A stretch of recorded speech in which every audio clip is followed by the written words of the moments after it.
Elon Musk had a yelling match with a top Trump official. Wildfire smoke is headed for New York City. And William Shakespeare might not have been a bad husband after all. That's some of what we'll get to on The 7 from The Washington Post. I'm Rennie Svirnovsky, in for Hannah Jewell. It's Thursday, April 24th.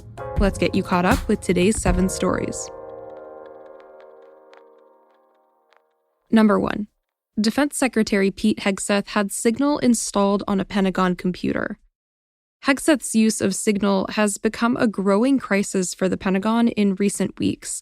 It's a commercial, unclassified messaging platform, but Hegseth used it to share sensitive details about imminent military operations with family members and a journalist. Last night, the Post reported a new detail. Hegseth ordered the installation of Signal on a desktop computer in his Pentagon office. In doing so, he effectively cloned the Signal app on his personal cell phone. The report shows the extent to which Hegseth has integrated use of the unclassified platform in his government work. Several Democrats and at least one Republican have called for his resignation over the issue. Yesterday, Hegseth defended himself from critics and touted the changes he's bringing to the military. Just a heads up, he used some pretty strong language. No more distractions. No more social engineering. No more climate change worship. No more electric tanks.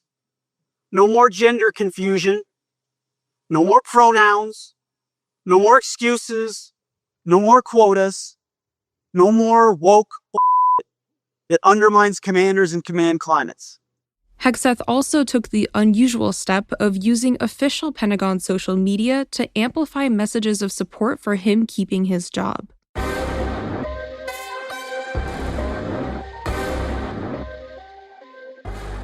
Elon Musk had a blow-up with the nation's top financial official. That's number 2. Yesterday, I told you that Musk announced that he was stepping back from his work with the U.S. DOGE service to focus on Tesla. Well, this morning, a new Post report provided some interesting context to that move. According to the report, Musk had a yelling match in the White House last week with Treasury Secretary Scott Bessent. The two disagreed over Musk's move to help install a new acting chief of the IRS. The blow-up took place in the West Wing, within earshot of President Donald Trump. It was Musk's latest confrontation with a top Trump appointee in his controversial 3-month stint as an advisor to the president.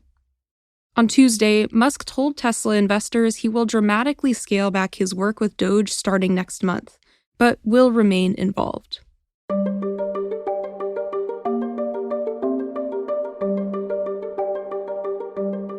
Number 3. Russia launched a massive missile and drone attack on Ukraine this morning. Russian missiles fell on Kyiv and other Ukrainian cities.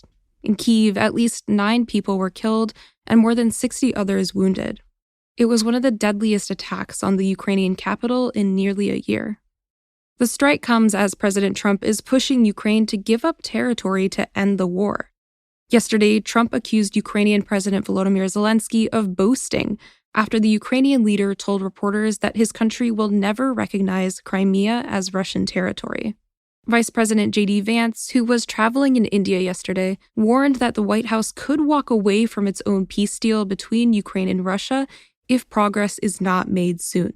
I feel pretty optimistic about it. I think everybody has been negotiating in good faith, but it's now time, I think, to take, if not the final step, one of the final steps, which is at a broad level, the parties saying, we're going to stop the killing, we're going to freeze the territorial lines at some level close to where they are today, and we're going to actually put in place the kind of long-term diplomatic settlement that hopefully will lead to long-term peace. Zelensky cut short a trip to South Africa following this morning's attack. He is returning to Ukraine.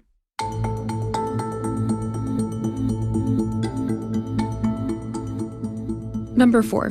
Trump aides are looking at shrinking some national monuments for mining and oil.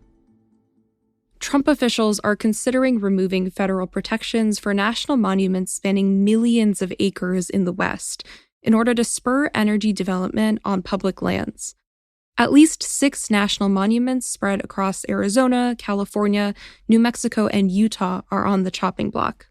Such a move would build on Trump's policies that aim to boost American energy and critical minerals production, which he says is vital to economic growth and powering artificial intelligence. Trump has declared a national energy emergency, established an energy council to fast-track resource development projects, and sought to dismantle dozens of environmental protections. The push would start an intense legal fight over the right of a president to take away land protections under the 1906 Antiquities Act.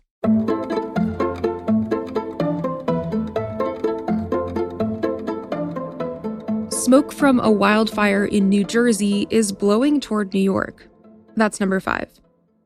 Evacuation orders have been lifted and roads reopened in parts of New Jersey after a wildfire that erupted Tuesday burned at least 13,000 acres. As of last night, the fire was 50% contained. But heavy smoke conditions are expected to continue into today as shifting winds send smoke from the fire toward New York.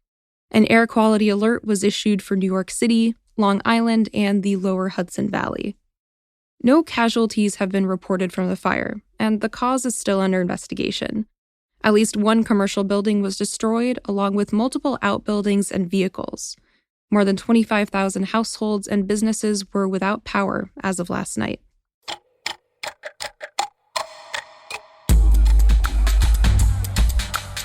Number 6.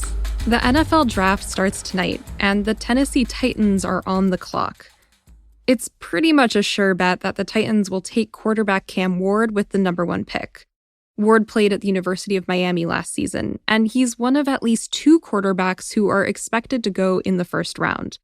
But things could get interesting at the NFL's most important position, with as many as 4 quarterbacks possibly getting selected tonight.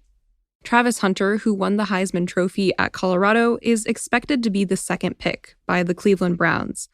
He's a true unicorn. He played on both offense and defense in college and expects to do the same in the pros. In our newsletter today, you'll find a link to the Post's mock draft. And if you want to watch all the action, the first round will get going at 8 p.m. Eastern on ABC, ESPN, and NFL Network. The second and third rounds are tomorrow, and the draft wraps up on Saturday. And at number 7, a 17th century letter could rewrite the history of William Shakespeare's marriage. It has long been believed that Shakespeare and his wife, Anne Hathaway, lived apart in an unhappy marriage, as the playwright lived it up in the swinging 1600s London. But fresh analysis of a long-forgotten fragment of a letter addressed to the good Mrs. Shakespeare suggests that the couple actually lived together in London, during a period when the bard wrote some of his greatest plays, including Hamlet and Othello. The study represents a major reworking of not only the life of Shakespeare, but also the lives of the Shakespeares as a married couple, with Anne Hathaway assuming more presence and agency. She'd previously been thought by many historians to have been illiterate and uncultured, stashed away in Stratford-upon-Avon.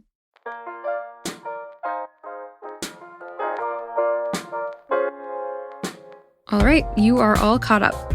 But before you go, a reminder that if you're a subscriber to The Washington Post, you can get access to our shows ad-free in Apple Podcasts. All you have to do is find the Washington Post channel in Apple Podcasts and connect your Post subscription. Then stay tuned for more subscriber-only audio benefits, like exclusive and early access episodes. If you're not a subscriber, this is a great time to start. You can sign up at our channel in Apple Podcasts or through the link in our show notes. I'm Rennie Svirnovsky. I'll meet you back here tomorrow.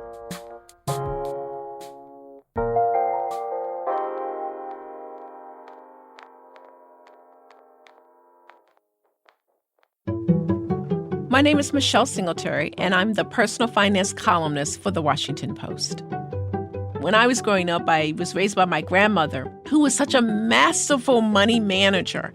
And I watched her handle her money and talk to me about it. And I like to think that I'm the reader's big mama. There's so much information about your money out there, a lot of it wrong or inappropriate. But when you pay for a subscription to the Post, you're paying for a skilled journalist who has had years of experience, who I hope that you can trust. Your subscription helps pay for my salary. It helps pay for the illustrators, the copy editors, all the people who are involved in putting together the material that you read that could help inform your life. I'm Michelle Singletary, and I'm one of the people behind the Post.